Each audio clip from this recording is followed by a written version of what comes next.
الحمد لله رب العالمين الصلاة والسلام على من كان نبي وآدم بين الماء والدين وعلى آله وأصحابه وأولياء أمته أجمعين. قال الله تبارك وتعالى في القرآن المجيد في شأن حبيبه مخبرا وآمرا إن الله وملائكته يصلون على النبي يا أيها الذين آمنوا صلوا عليه وسلموا تسليما. الصلاة والسلام عليك يا رسول الله وعلى آلك وأصحابك يا حبيب الله على حبيبك خير خلق كلهم. يا ربي بالمصطفى بلغ مقاصدنا واغفر لنا ما مضى يا واسع الكرم. اللہ تبارک و تعالیٰ کی حمد و ثنا اور اس کے پہچانے کنین رحمت دارین حضور رحمت للعالمین خاتم النبیین صلی اللہ علیہ وسلم کی بارگاہ علی اقدس میں ہدیہ درود پاک کے بعد آج 9 محرم الحرام 1445 سنہ ہجری اور آنے والا دن 10 محرم الحرام کا دن ہے. اللہ پاک اس دن میں خوب عبادت کرنے کی روزہ رکھنے کی سعادت عطا فرمائے. اس دن میں اسلامی تاریخ کا ایک عظیم واقعہ رونما ہوا. آل رسول اہل بیت اطہار کے مہکتے پھول امام حسین اور آپ کے رفاقہ کو بڑا ہی ظلم کرنے کے بعد شہید کر دیا گیا. اللہ پاک آپ کے درجات بلند فرمائے. دنیا میں جس طرح آپ کی محبت عطا کی ہے قبر میں بھی اور آخرت میں بھی آپ کی محبت کا سایہ عطا فرمائے. اللہ تعالیٰ نے قرآن پاک میں بندے کی آزمائش کے لیے چند چیزوں کا ذکر کیا. انہی چیزوں سے آج کے بیان کی ابتدا کرتے ہیں. اللہ تعالیٰ فرماتا ہے قرآن پاک میں یا ایھا الذین آمنوا استعینوا بالصبر والصلاۃ ان اللہ مع الصابرین ولا تقولوا لمن يقتل في سبيل الله اموات بل احیاء ولكن لا تشعرون وَلَنَبْلُوَنَّكُمْ بِشَيْءٍ مِّنَ الْخَوْفِ وَالْجُوعِ وَنَقْصٍ مِّنَ الْأَمْوَالِ وَالْأَنفُسِ وَالثَّمَرَاتِ وَبَشِّرِ الصَّابِرِينَ. اللہ پاک نے ارشاد فرمایا بندو تمہیں ضرور آزمایا جائے گا. وَلَنَبْلُوَنَّكُمْ بِشَيْءٍ مِّنَ الْخَوْفِ تمہیں خوف سے آزمایا جائے گا. وَالْجُوعِ بھوک سے آزمایا جائے گا. وَالْأَنفُسِ اور جانوں سے آزمایا جائے گا. والثمرات اور پھلوں کی کمی سے آزمایا جائے گا. اور جو ان آزمائشوں میں ثابت قدم ہوگا اللہ فرماتا ہے وبشر الصابرین صبر کرنے والوں کو خوشخبری سنا دو. الذین اذا اصابتهم مصیبہ کہ جب ان کو کوئی مصیبت آتی ہے قالوا تو وہ کہتے ہیں انا للہ و انا الیہ راجعون ہم اللہ کے ہیں اور اللہ کی طرف ہی ہم کو لوٹ کر جانا ہے. اولئک علیہم صلوات من ربہم ورحمہ فرمائے یہی وہ لوگ ہیں صبر کرنے والے کہ جن پر اللہ کی طرف سے رحمت کی بارش ہوتی ہے. وَأُولَئِكَ هُمُ الْمُفْلِحُونَ وَأُولَئِكَ هُمُ الْمُهْتَدُونَ اور یہی وہ لوگ ہیں کہ اللہ نے جن کو ہدایت عطا فرمائی. ان آیت مبارکہ میں اللہ تبارک و تعالیٰ نے صبر، آزمائش، شہادت، صبر پر ملنے والا صلہ ان چیزوں کو بیان کیا. اور اگر ان آیات کے تناظر میں ایک طرف یہ آیت رکھی جائیں آیات رکھی جائیں ایک طرف یہ آیات رکھی جائیں اور ایک طرف واقعہ کربلا کو دیکھا جائے تو یہ پانچوں آزمائشیں تاریخ کے صفحات میں کوئی ایسا واقعہ نہیں ملتا کہ جہاں پر ایک ہی وقت کے اندر یہ پانچوں آزمائشیں بندے پر آئیں سوائے واقعہ کربلا. کہ آپ کو صبر سے بھی آزمایا گیا، آپ کو اولاد سے بھی آزمایا گیا، آپ کو پھلوں کی کمی پانی کی کمی سے بھی آزمایا گیا، آپ کو اپنی جانوں کا نذرانہ پیش کرنے سے بھی آزمایا گیا، اپنے عزیز و اقربا کی جانوں کا نذرانہ پیش کر کے بھی آزمایا گیا، اور امام علی مقام وہ شاندار ہستی ہیں کہ جو ان پانچوں آزمائشوں میں سرخرو ہو کر کامیاب ہوئے۔ واقعہ کربلا کو یہ قصہ کو کہانی نہیں ہے، بلکہ یہ حق اور باطل کے درمیان ایک عظیم معرکہ تھا، تاکہ لوگوں کو رہتی دنیا تک پتہ لگ جائے کہ حق کے سامنے اگر اپنے آپ کو بھی قربان کرنا پڑے، اگر اپنا خطبہ بھی قربان کرنا پڑے، اگر اپنا گھر بھی قربان کرنا پڑے، وہ سونا شہر مدینہ کے جس کو دیکھنے کے لیے ہر مسلمان کی آنکھیں ترستی ہیں، ہر عاشق جس کو دیکھنے کے لیے تڑپتا ہے، دین کو بلند کرنے کے لیے، دین کو بچانے کے لیے اگر مدینہ بھی چھوڑنا پڑے تو میرے امام نے مدینہ چھوڑ کر بھی دکھایا۔ اور اللہ تبارک و تعالیٰ نے حضور نبی کریم صلی اللہ علیہ وسلم کے صحابہ کو بھی عزت عطا فرمائی۔ ایک بات یہ بھی یاد رکھیے کہ اہل بیت کی محبت کا دعویٰ کرنا یا اہل بیت کی محبت کا دم بھرنا، اس کا ہرگز مطلب یہ نہیں ہے کہ بندہ صحابہ کے بارے میں الٹی سیدھی باتیں کرے۔ صحابہ کی محبت کا دم بھرنا، صحابہ سے محبت کا اظہار کرنا، اس کا ہرگز یہ مطلب نہیں ہے کہ اہل بیت کے بارے میں الٹی سیدھی باتیں کی جائے۔ آج جس وقت سے ہم گزر رہے ہیں، جس دور سے ہم گزر رہے ہیں، آج صحابہ کی محبت کا دم بھرا جاتا ہے، صحابہ سے محبت کا اظہار کیا جاتا ہے، لیکن اہل بیت کے بارے میں بری باتیں کی جاتی ہیں۔ اگر اہل بیت سے محبت کا اظہار کیا جائے، اہل بیت اطہار کی محبت کا دم بھرا جائے، تو صحابہ کے بارے میں بری باتیں کرتے دکھائی دیتے ہیں۔ تو صحابہ سے بھی محبت ضروری ہے، اہل بیت سے بھی محبت ضروری ہے۔ امام فخر الدین رازی رحمۃ اللہ تعالیٰ علیہ لکھتے ہیں، ہمارا بیڑا پار ہے۔ یہ لکھنے کے بعد آپ نے دو حدیثوں کو ذکر کیا۔ آپ لکھتے ہیں ہمارا بیڑا پار ہے، اس کے بعد آپ نے حدیث پاک نقل کی۔ آپ لکھتے ہیں پیارے آقا علیہ الصلوۃ والسلام نے فرمایا، اصحابی کالنجومی بأیہم اقتدیتم، اے میرے لوگوں، اے غلاموں، اے سنو مسلمانوں، میرے صحابہ ستاروں کی طرح ہیں، ان میں سے تم جس کی بھی پیروی کرو گے اللہ تعالیٰ ہدایت عطا فرما دے گا۔ ان میں سے جس کے بھی پیچھے چلو گے اللہ تبارک و تعالیٰ تمہیں ہدایت کی بلندیوں پر پہنچا دے گا۔ اور دوسری جگہ اہل بیت کے بارے میں فرمایا پیارے آقا علیہ السلام نے، میرے اہل بیت کشتی نوح کی مثل ہے، جو کشتی نوح کی مثل اہل بیت میں سوار ہو گیا، جو کشتی نوح میں سوار ہو گیا، اللہ نے اس کو راہ ہدایت عطا کی، اللہ نے اس کو ہلاکت سے بچا لیا۔ فرمایا اسی طرح جو میرے اہل بیت کی محبت کو اپنے دل میں بسا لے گا، اہل بیت کی محبت کو اپنے دل میں جگہ دے گا، اپنا تعلق میرے اہل بیت سے جوڑ لے گا، اللہ تعالیٰ اسے بھی ہلاک ہونے سے بچا دے گا۔ اب ہم اللہ کا شکر ہے، اللہ نے ہمیں صحابہ کی محبت کا بھی دم بھرنے کی سعادت عطا کی۔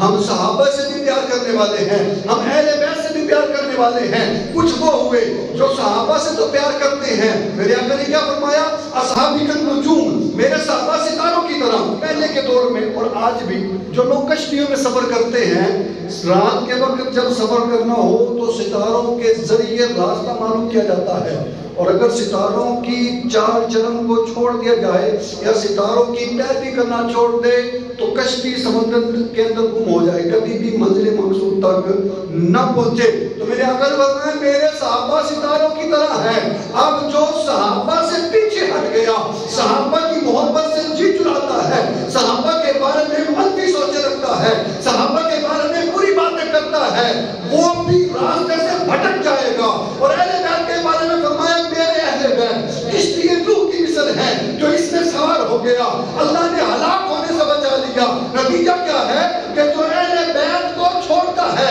صحابہ کو پکڑتا ہے وہ بھی ہلاک ہو جاتا ہے، جو صحابہ کو چھوڑتا ہے اہل بیت کو پکڑتا ہے وہ بھی ہلاک ہو جاتا ہے۔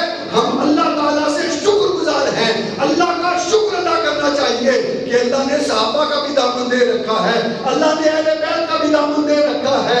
انشاءاللہ نہ ہی راستہ بھٹکیں گے، نہ ہی ہلاکت میں پڑیں گے، اور انشاءاللہ منزل مقصود تک پہنچ جائیں گے۔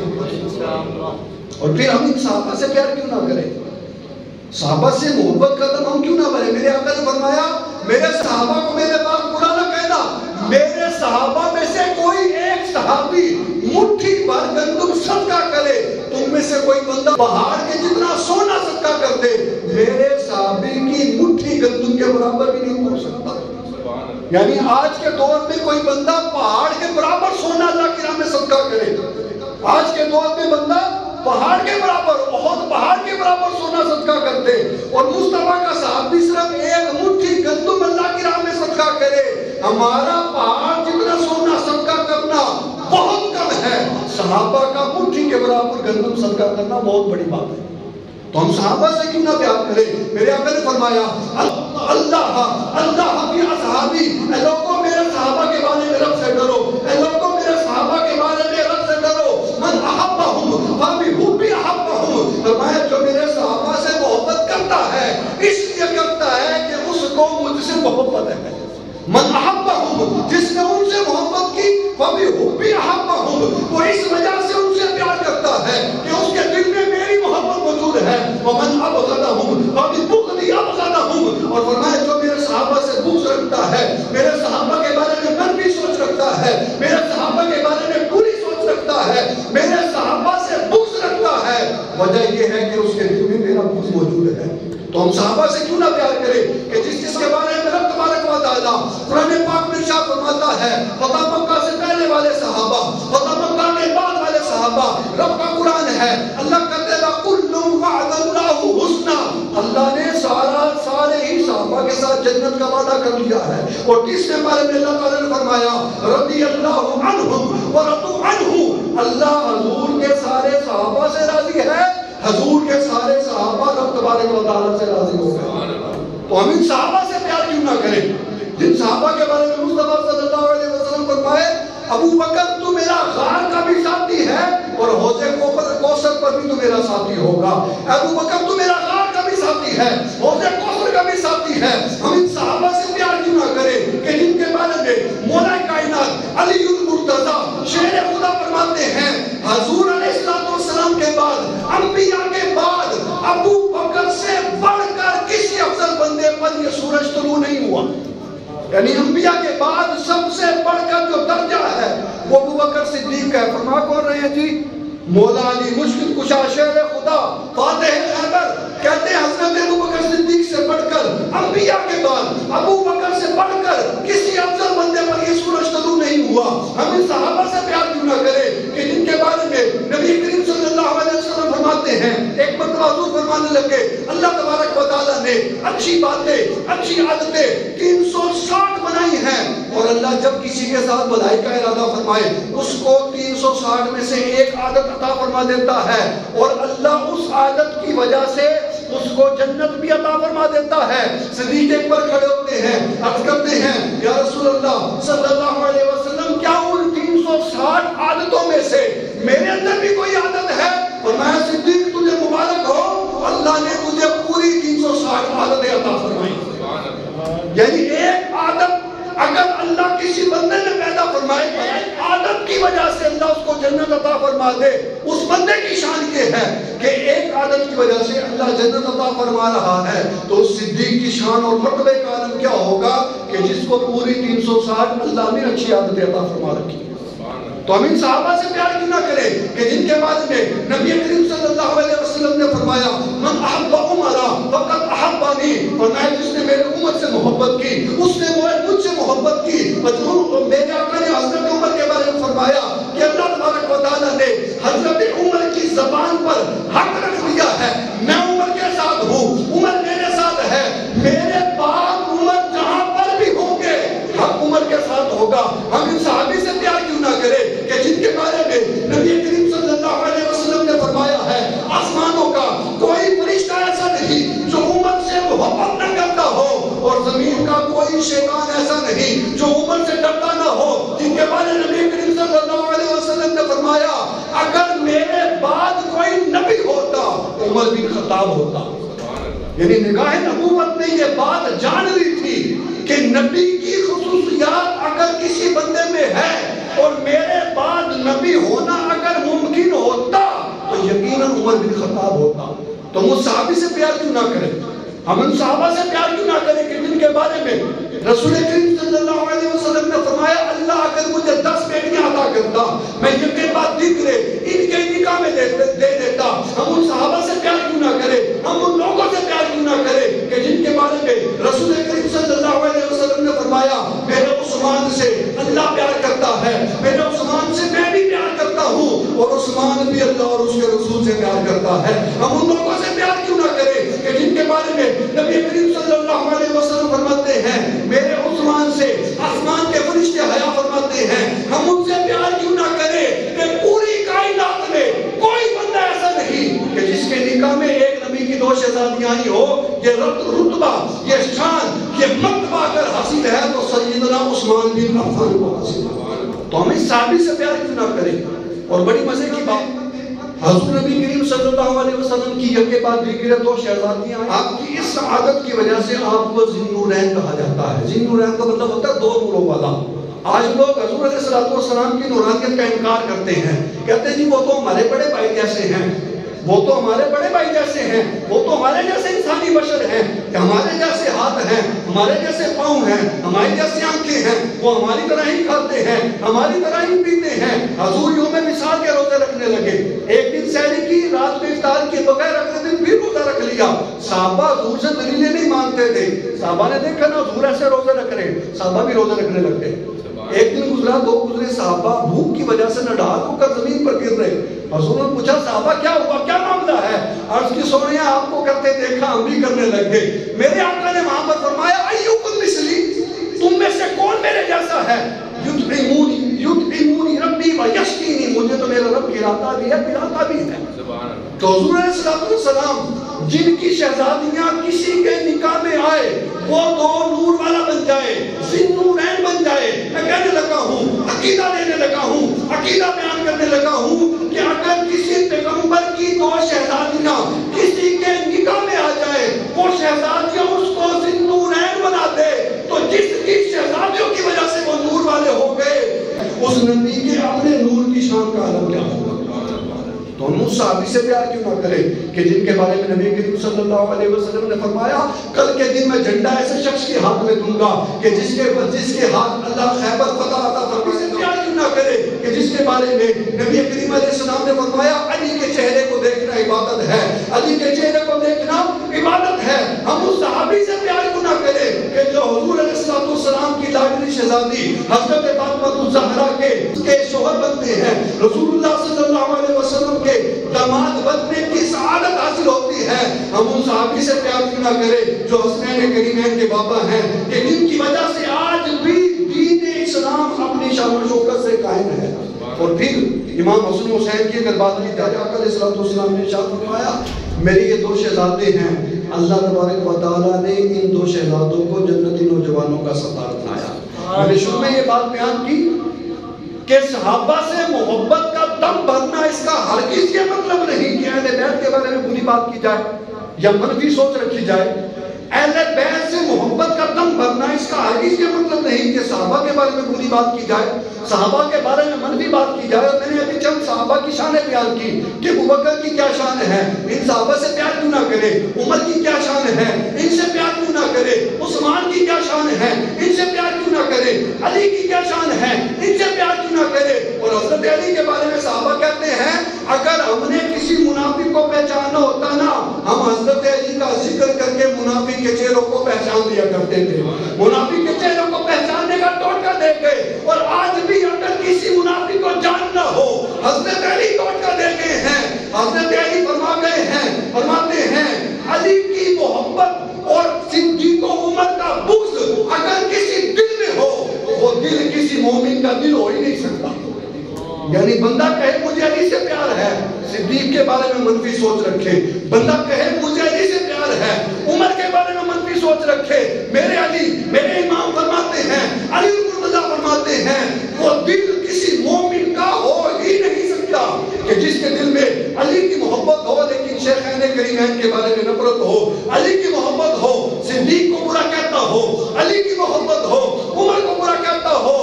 طرح کسی مومن کے دل میں بھی میری محبت اور شیخین کا بغض جمع نہیں ہو سکتا. وہ منافق ہی ہوگا جو میری محبت کا دم بھرتا ہوگا لیکن شیخین سے منافقت کرتا ہوگا. میری محبت کا دم بھرتا ہوگا, صدیق عمر کو برا کہتا ہوگا. فرمایا اگر کوئی میری محبت میں کا دم بھرتا ہے, میری محبت میں سچا اسی وقت ہوگا جب صدیق عمر سے بھی پیار کرنے والا ہوگا. کون فرماتے جا رہے ہیں جی؟ حضرت علی رضی اللہ تعالی عنہ. اور حضرت علی رضی اللہ تعالی عنہ کے شہزادے نبی کریم صلی اللہ علیہ وسلم ایک مرتبہ جب جلوہ فرما تھے, امام حسن تشریف لائے, آپ نے ان کو اپنی چادر میں لے لیا. امام حسین تشریف لائے, آپ نے ان کو بھی اپنی چادر میں لے لیا. حضرت فاطمہ الزہرا رضی اللہ تعالی عنہ تشریف لائی, ان کو بھی اپنے ساتھ چادر میں لے لیا. اس میں مولا مشکل کشا رضی اللہ تعالی عنہ بھی تشریف لائے, ان کو بھی پیارے آقا نے چادر میں لے لیا. اور اللہ کی بارگاہ میں عرض کی, مولا یہ میرے اہل بیت ہیں, تو ان سے محبت فرما, اور جو قیامت تک ان سے محبت کرے تو ان سے بھی محبت فرما, ان سے بھی محبت فرما. اور انہی 5 حضرات کو پنجتن پاک کہا جاتا ہے. یہ حضور کے گھر کی کہانی ہے, یہ حضور کے گھر کا منظر ہے. ایک حضور کے گھر کا منظر ہم دیکھ رہے ہیں. آج میں تصور میں جا کر مصطفیٰ علیہ السلام جلوہ فرما ہے, امام حسن بھی پاس ہیں, امام حسین بھی پاس ہیں, امام علی بھی پاس ہیں, فاطمہ الزہرا بھی پاس ہیں. یہ پنجتن پاک کا گھرانہ حضور کے گھر کا منظر پیش ہو رہا ہے. اور ایک منظر حضور کی مسجد کا ہے, ایک پنجتن حضور کے گھر پر ہے, ایک پنجتن حضور کی مسجد میں ہے. مصطفیٰ تشریف فرما ہے, ابو بکر بھی پاس ہیں, عمر بھی پاس ہیں, عثمان بھی پاس ہیں, علی بھی پاس ہیں. شاید کہتا ہے ایک سمت عمر, ایک سمت علی, ایک سمت عمر, ابو بکر ادھر, عثمان ادھر. ان جگمگ جگمگ تاروں میں مہتاب کا عالم کیا ہوگا. تو ایک گھر کا منظر ہے, گھر میں بھی پنجتن موجود ہیں. ایک در کا منظر ہے اور ایک مسجد کا منظر ہے, مسجد میں بھی پنجتن موجود ہیں. ہمیں گھر والوں سے بھی پیار ہے, ہمیں در والوں سے بھی پیار ہے نہ کرے, اور امام حسین سے پیار نہ کرے. آپ نے دین اسلام کی سربلندی کے لیے اپنا سر اپنے سے پر کٹوا دیا.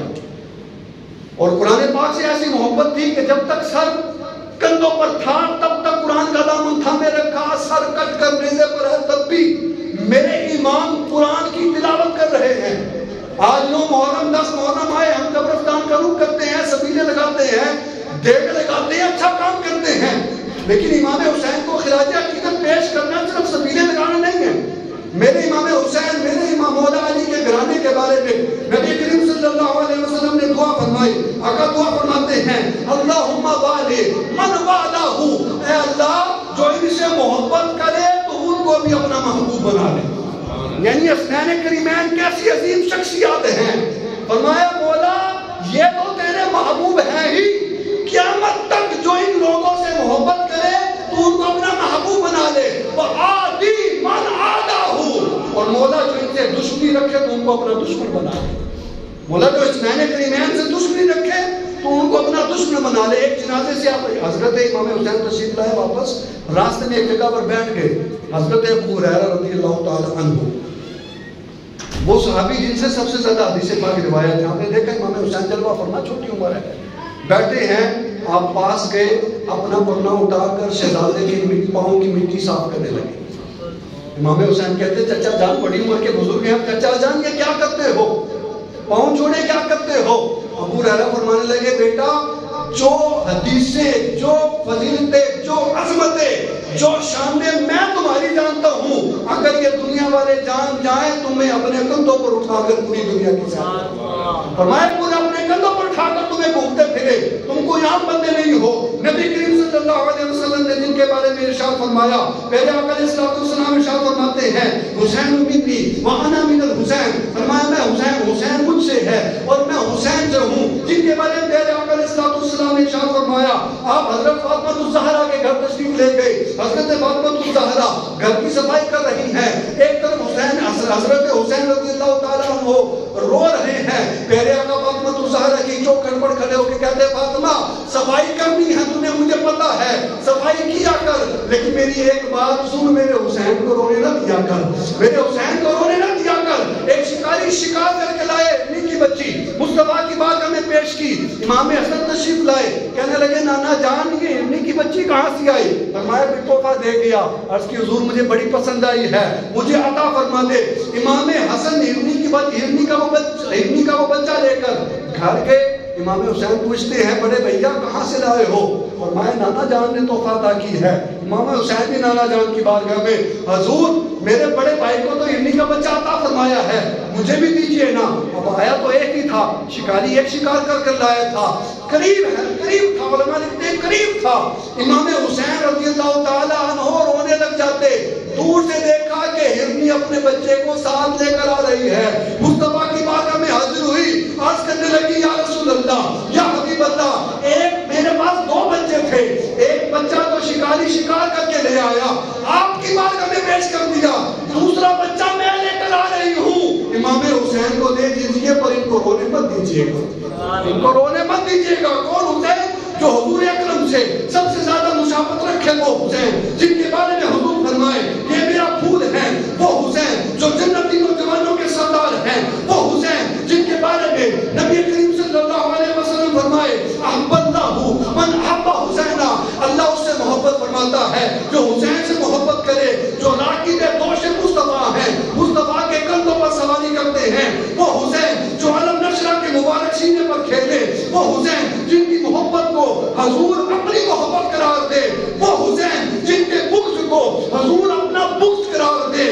وہ حسین جو اندھیرے میں جائے تو ان کی پیشانی اتنی چمکے کہ اندھیرا اجالے میں بدل جائے. وہ حسین جو تھوڑے کنویں والے پانی میں کلی کرے, پانی ابل پڑے اور پہلے سے زیادہ میٹھا اور لذیذ ہو جائے. وہ حسین اللہ تبارک و تعالیٰ کے محبوب جن کے بارے میں فرماتے ہیں اے اللہ میں حسین سے محبت کرتا ہوں, اور جو حسین سے محبت کرے تو اس کو بھی اپنا محبوب بنا دے. وہ حسین جن کے بارے میں پیدا کر اسلام نے فرمایا جو جنتی نوجوانوں کے سردار ہیں. وہ حسین جن پر حضور اپنے بیٹے ابراہیم رضی اللہ تعالیٰ عنہ کو قربان کر دے. وہ حسین جن کو خود خوشبو والے آقا سونگا کرتے تھے. وہ حسین جن کے بارے میں آقا فرمائے حسین منی وانا من الحسین. اور اگر اس کا فارسی میں ترجمہ کرے, فارسی میں ترجمہ کرنے والا کرتا ہے من تو شدم, تو من شدی, من تن شدم, تو جا شدی. شاید کہتا ہے حضور نے یہ جو فرمایا نا حسین منی وانا من الحسین, مطلب یہ ہے حسین جب کسی سے بہت زیادہ محبت ہو نا, بندہ کہتا ہے میں تو ہو گیا, تو میں ہو گیا, میں جان ہوں تو جسم ہے, ہم ایک جسم اور 2 جان ہیں. حضور کا یہ فرمانا کہ حسین منی وانا من الحسین, حسین سے کمال محبت کا اظہار ہے. تو کون حسین؟ درس کرنے لگا ہوں جو فرماتے ہیں کہ مجھے 4 باتیں بڑی پسند ہے. آئیے سنتے ہیں, یہ بھی تھوڑا سا وقت اگر اوپر ہو جائے تو میں معذرت کرتا ہوں پہلے ہی, لیکن میں کچھ درس دے کر جاؤں. ہم نے سبیلیں لگائی اچھی بات ہے, دیگیں لگائی اچھی بات ہے, لیکن بھائی ایک زندگی گزر گئی, صرف سبیلوں سے تو کام نہیں چلنا نا.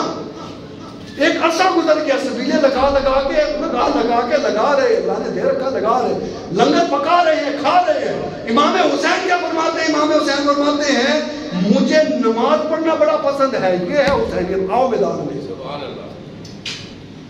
سبیلیں لگانا اچھی بات ہے, لیکن میرے امام نے مدینہ منورہ سے لے کر کربلا کے میدان تک, کربلا کے میدان میں سجدہ کرنے سے لے کر نیزے کی نوک پر تلاوت کرنے تک اور سجدے میں سر کٹا کر یہ پیغام دیا ہے کہ جان جاتی ہے تو جائے, پھر میرے مصطفیٰ کا دین نہ جائے. جان جاتی ہے تو جائے. کربلا کے میدانوں میں بھی نمازیں قضا نہیں ہوئی تھی. آج اے سی کی ٹھنڈک میں بیٹھے ہیں, تھوڑی سی پیاس لگے پانی پی لیتے ہیں. 3 دن تک پیاسے رہے میرے امام کربلا کے میدان میں, اور وقت طویل ہو جائے گا اگر واقعہ کربلا میں چھیڑوں. 3 دن بھوکے پیاسے ہیں, پھر بھی نماز نہیں چھوڑی. اس طرح فرماتے ہی کوئی نہیں. میرے امام فرماتے ہیں مجھے نماز پڑھنا بڑا پسند ہے. دوسری چیز جب آپ سے پوچھا گیا وہ کیا پسند ہے, فرمایا نماز پڑھنا بڑا پسند ہے. پھر فرمایا قرآن پاک کی تلاوت کرنا بڑا پسند ہے. ہمیں عرصہ ہو گیا ہوگا قرآن پاک کو کھول کے دیکھے ہوئے. اور بھائی یہ حسینیت ہے, کون سی طرف لگے پھرتے ہو؟ میرے امام کہتے ہیں مجھے نماز پسند ہے, ہم نماز کی تلاوت کوئی نہیں. میرے امام کہتے ہیں مجھے کثرت سے تلاوت قرآن پاک کرنا پسند ہے. بھائی تلاوت کریں گے تو جب پڑھنا آئے گا, پڑھنا ہی نہیں آتا قرآن پاک. میرے امام فرماتے ہیں کثرت سے دعائیں مانگنا بڑا پسند ہے. آج قاری صاحب دعا تھوڑی لمبی کرتے دل اکتا جاتا ہے. قاری صاحب آمین ہی نہیں کرنے پہ گھر جا کے وہ بھی کرنا. میرے امام کہتے مجھے دعائیں مانگنا بڑا پسند ہے. چوتھی چیز فرمایا اللہ کی بارگاہ میں کثرت سے استغفار کرنا بڑا پسند ہے. اور ہماری دعاؤں کا عالم کیا ہے؟ دوبارہ سنیں اپنے دل کے کانوں سے. فرمایا نماز پڑھنا بڑا پسند ہے, تلاوت کرنا بڑا پسند ہے, دعائیں مانگنا بڑا پسند ہے, کثرت سے استغفار کرنا بڑا پسند ہے. حسینیت اس چیز کا نام ہے. حسینیت یہ نہیں کہ وعدہ خلافی کی جائے, حسینیت یہ نہیں کہ جھوٹ بولا جائے, حسینیت یہ نہیں کہ اللہ تعالیٰ کی نافرمانیاں کی جائے, حسینیت یہ نہیں کہ اللہ تبارک و تعالیٰ کی صبح سے لے کر شام تک نافرمانیوں کا بازار گرم کیا جائے, بلکہ حسینیت تقویٰ ہے, حسینیت پرہیزگاری ہے, حسینیت پاکیزگی ہے, حسینیت نمازوں سے محبت ہے, حسینیت تلاوت قرآن پاک سے محبت ہے, حسینیت اللہ کے لیے, مصطفیٰ کے لیے دین پر سب کچھ قربان کر دینے کا نام ہے. حسینیت جب اللہ کا حکم آ جائے تو اپنی ساری خواہشوں کو قربان کر دینے کا نام ہے. حسینیت تقوی کا نام ہے. حسینیت رب کی بارگاہ میں سربا سجود ہونے کا نام ہے. حسینیت اللہ کے حکم کے آگے سر جھکا لینے کا نام ہے. حسینیت اللہ کی نافرمانی سے بچ جانے کا نام ہے. حسینیت ہرگز یہ نہیں کہ نمازوں کی پرواہ کوئی نہیں, سبیلے لگا کے بیٹھ گئے, ابھی آپ باہر نکلیں گے سبیلے لگی ہوں گی, لیکن ان سے جا کے پوچھیں نماز پڑھی بھائی, کوئی پتہ نہیں نماز کا. تو آج کے اس بیان سے یہ جذبہ لے کر اٹھے, جس دین کو بچانے کے لیے میرے امام ہے. مجھے موقع نہیں ملا ورنہ میں نے کربلا کا واقعہ بیان کرنا تھا. جس دین کو بچانے کے لیے نانا علی اصغر شہر بانو رضی اللہ تعالی عنہ نے کہا نہ جا کر میرے امام میں بیویوں والی خواہشیں آپ سے نہیں کر رہی, میں ایران کے بادشاہ کی بیٹی ہوں لیکن خواہشیں نہیں کر رہی. چھوٹا سا بچہ ہے, اس 22,000 یزیدی لشکر میں کوئی تو ایسا ہوگا جو اولاد والا ہوگا, کوئی تو ایسا ہوگا جس کو اس ننھے پر ترس آ جائے گا. میرے کہنے پر ایک بار لے جائیں باہر, شاید کوئی پانی پلا دے, شاید کوئی پانی پلا دے. میرے امام چادر میں لپیٹ کر لے کے گئے. شمر کہنے لگا امام حسین قرآن لے کر آ گئے ہو, سن لو یزید کی بیعت کے علاوہ کسی چیز پر صلح نہیں ہوگی. میرے امام نے کہا قرآن نہیں لے کر آیا, اگر بیعت کرنی ہوتی نا اپنے رفقا اور اپنے شہزادے شہید ہونے سے پہلے کر لیتا. ننھا شہزادہ ہے, پیاس سے برا حال ہے, ایک گھونٹ اس کو دے دو. تو کہنے لگے امام حسین سے بیٹا چھین لو, جب تک بیعت نہیں کریں گے ان کو بلیک میل کریں گے کہ بیٹا واپس تب ملے گا جب بیعت کرو گے. لیکن آپ نے بیعت نہ کی. کہیں سے آواز آئی کہ تیر مار کر اس کو بھی شہید کر دو. میرے امام نے ننھے علی اصغر کو ہاتھوں میں لیا, ظالم نے بجھا, زہر نے بجھا, تیر اس زور سے مارا کہ امام کی بازو کراس کر کے ننھے علی اصغر کی گردن سے باہر آ گیا. اب چھوٹے 6 مہینے کا بچہ کتنا, پھر اس کی گردن کتنی سی. میرا امام نے تیر نکالا, خون بہ رہا تھا, خون گردن پر ہاتھ رکھا, واپس خیمے میں آئے. شہبانو کہتے دیکھا میں نہ کہتی تھی کوئی تو ہوگا جو میرے ننھے علی اصغر پر شفقت کرے گا. دیکھا پانی پینے کے بعد میرا ننھا علی اصغر کیسے سو رہا ہے. فرمایا ہاں تیرا ننھا علی اصغر بڑی چین کی نیند سو رہا ہے, اور یہ سیراب ہو گیا اور اس کو حوض کوثر سے سیراب کیا گیا. اور آج اگر ہم سے قربانی مانگی جائے تو کہتے جی وقت ہی کوئی نہیں نماز پڑھنے کا. بھائی ہماری کیا اوقات ہے نماز نہ پڑھنے کی. ہمیں اللہ تبارک و تعالیٰ اپنے گھر میں آنے کی توفیق ہی نہیں دے رہا. یعنی اتنے گناہ ہو چکے ہیں ہم لوگوں سے کہ اللہ کے گھر میں آنے کی سعادت نہیں مل رہی. بندہ کہتا ہے نماز پڑھنے کا ٹائم کوئی نہیں, اور بندے کی کوئی اوقات نہیں ہے. سارا رب کا کرم ہے, ساری رب کی ہدایت ہے. بندہ کہے گناہگار فاسق کو فاجر بندہ میرے گھر کے دروازے کے سامنے سے بھی نہ گزرے, تو گھر کے دروازے کے سامنے سے گناہگار بندے کو گزرنا ہمیں پسند نہیں. یہ کیسے ہو سکتا ہے کہ گناہگار بندہ رب کی بارگاہ میں آ کر سجدہ کر لے جب تک رب سے ہدایت نہ ملے. تو آئیے حسین نے جو کربلا کے میدان میں پیغام دیا, اس پیغام کو صرف سبیلوں تک محدود نہ کریں, اس پیغام کو صرف دیگے لگا کر چاول تقسیم کرنے تک محدود نہ کریں. آخر میں وہ 4 باتیں دوبارہ عرض کر کے بیان کو کلوز کرتا ہوں. میرے امام فرماتے ہیں مجھے نماز پڑھنا بڑا, بولو نا میرے ساتھ, بڑا, آج کے بعد ہم نماز نہیں چھوڑیں. بھائی یہ ہے حسینیت, اس میدان میں ماتے کوئی نہیں. میرے امام فرماتے ہیں مجھے نماز پڑھنا بڑا پسند ہے. نماز پڑھنا, جمعرات کو یہ کاروباری حضرات گھروں پر چھٹی پہ چلے جاتے ہیں, جمعرات کو مسجد خالی ہوتی ہے, یعنی ہمارے محلے کے نمازی کا ہی کوئی نہیں, اور اس نماز میں ہی کام آنا ہے. دوسری چیز میرے امام نے فرمایا مجھے قرآن کی تلاوت بڑی پسند ہے. انشاءاللہ آج کے بعد تلاوت قرآن بھی کریں۔ تیسری چیز میرے امام فرماتے تھے کہ دعا مانگنا بڑی پسند ہے۔ میں نے کچھ جمعے پہلے بات بیان کی تھی، جمعے کے بعد نا ہماری گویا کہ شرط لگی ہوتی ہے کہ قاری صاحب کے سلام پھیرن تو بعد کہنا سب تو پہلے مسجد تو باہر آئے گا، یہ جمعے کے اندر ہماری عادت ہوتی ہے۔ تو میرے امام فرماتے ہیں دعائیں مانگنا مجھے بڑا پسند ہے۔ چوتھی چیز فرمایا استغفار کرنا مجھے بڑا پسند ہے۔ تو کم از کم یہ چاروں چیزیں تو ہم بنائیں نا، نیت کرتے ہیں جی، اللہ پاک عمل کرنے کی توفیق عطا فرمائے، آمین بجاہ نبی۔